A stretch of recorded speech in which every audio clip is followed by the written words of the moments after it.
So you may have noticed that I got a bit hasty in the last video, and I, for full disclosure, want to apologize in advance for that.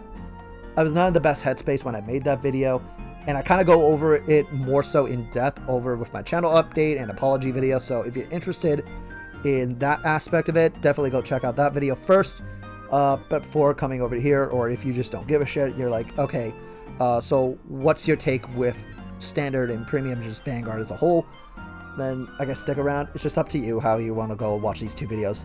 I intend for both of them to be up at the same time, but it is whatever.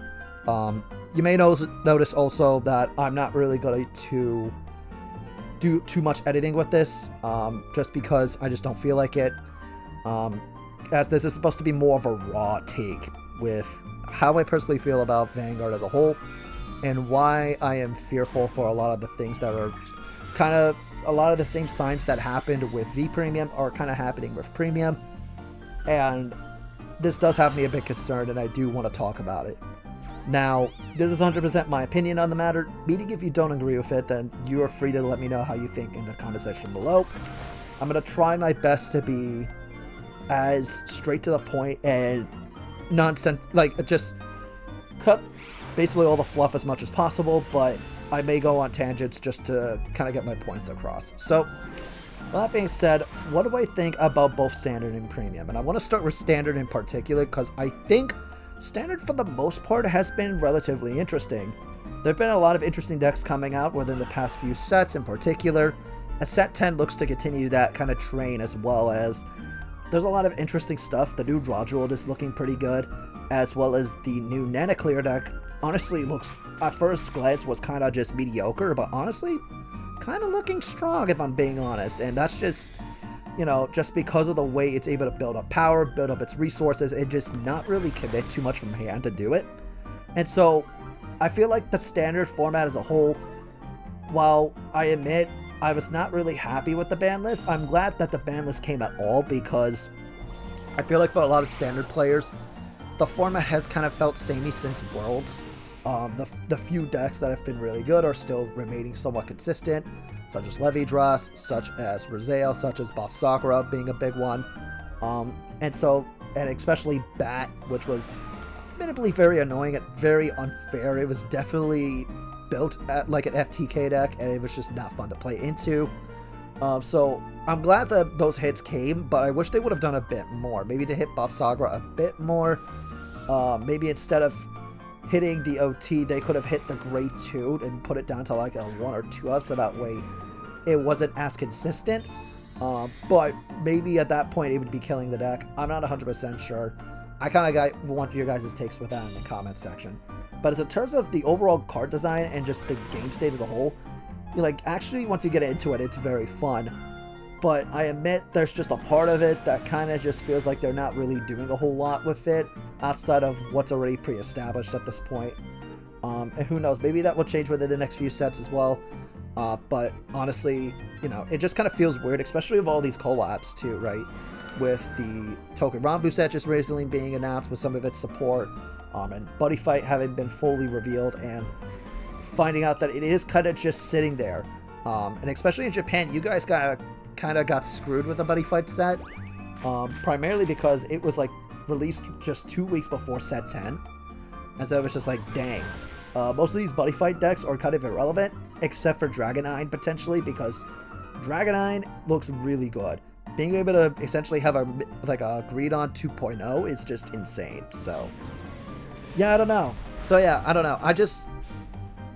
It feels weird. And I feel like the collabs are kind of the major problem with the format, in my honest opinion. Because they either come way too late or extremely late to a point where they just straight up don't matter, and they're just kind of in the between months to kind of fill in all the fluff, and that's fine to an extent, but it just feels bad all around, right? Especially if you're waiting for a particular collab and it comes out way too late to a point where it just straight up doesn't matter. You're kind of just sitting there like, damn, that feels bad. Like the Bravern set coming out in set 11 just feels like dog shit, because it's like, why couldn't it have just been released on set 8?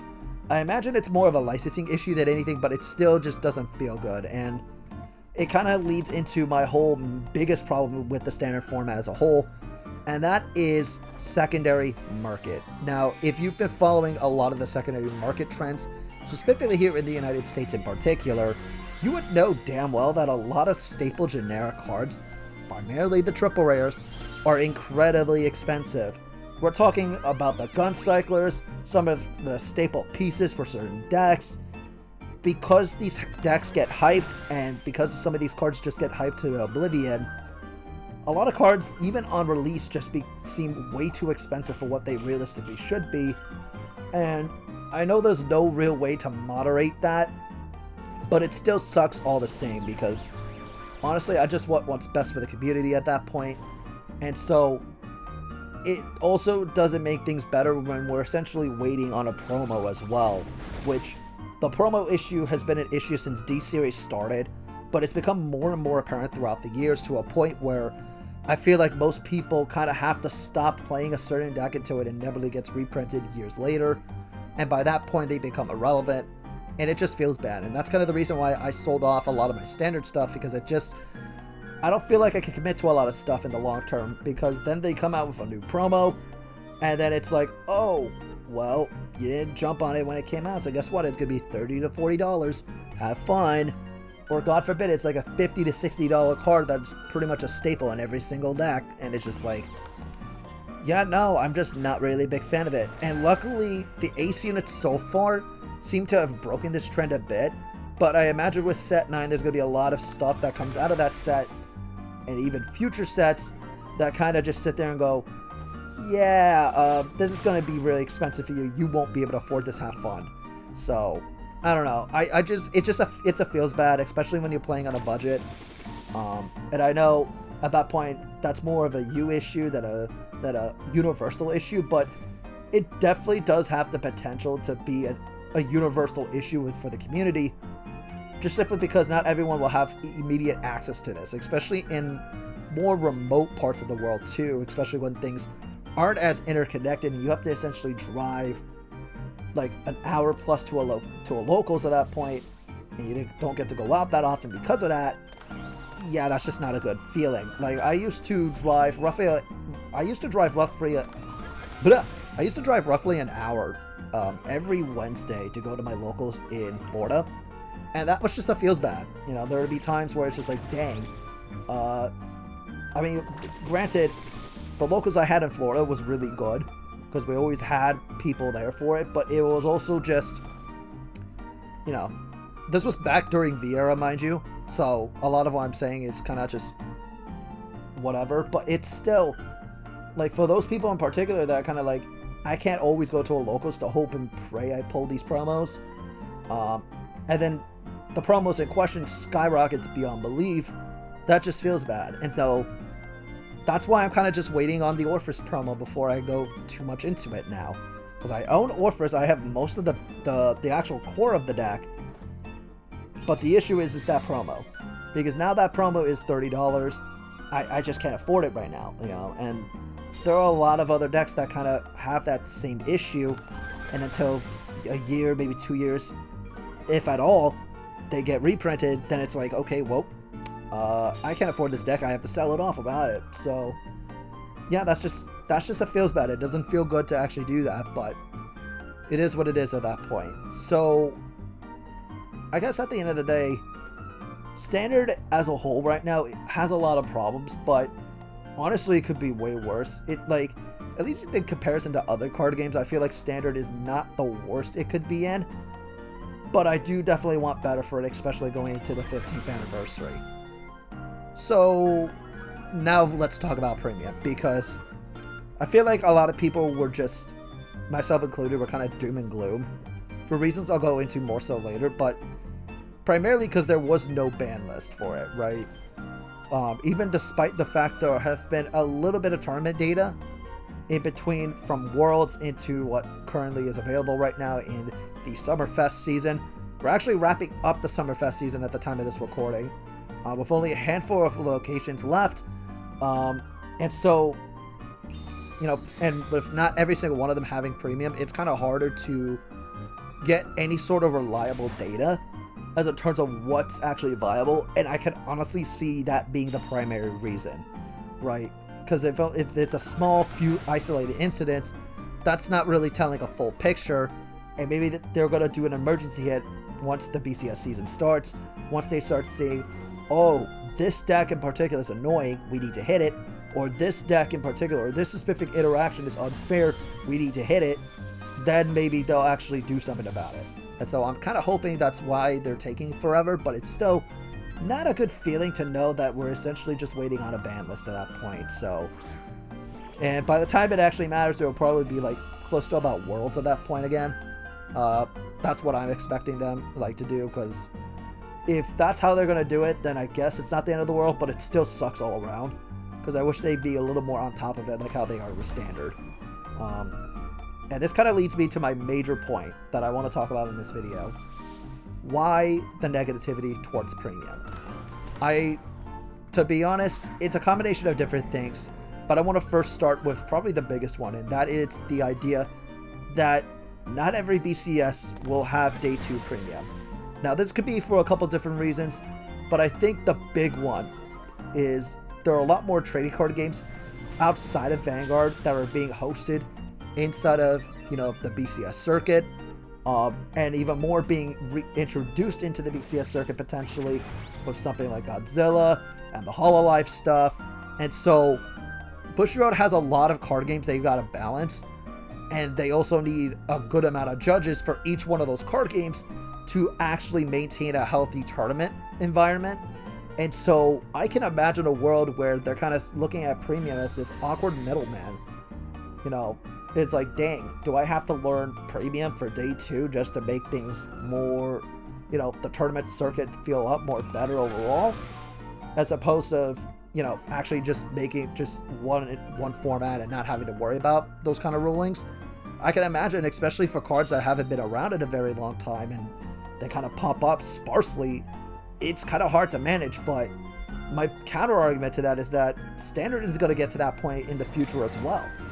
Maybe not to the same extent as Premium, but there will come a point in like maybe 5 to 10 years down the line, if Vanguard continues to grow, where you will have the same issue that you do have in Premium anyway. So I kind of don't see that as a realistic excuse at that point.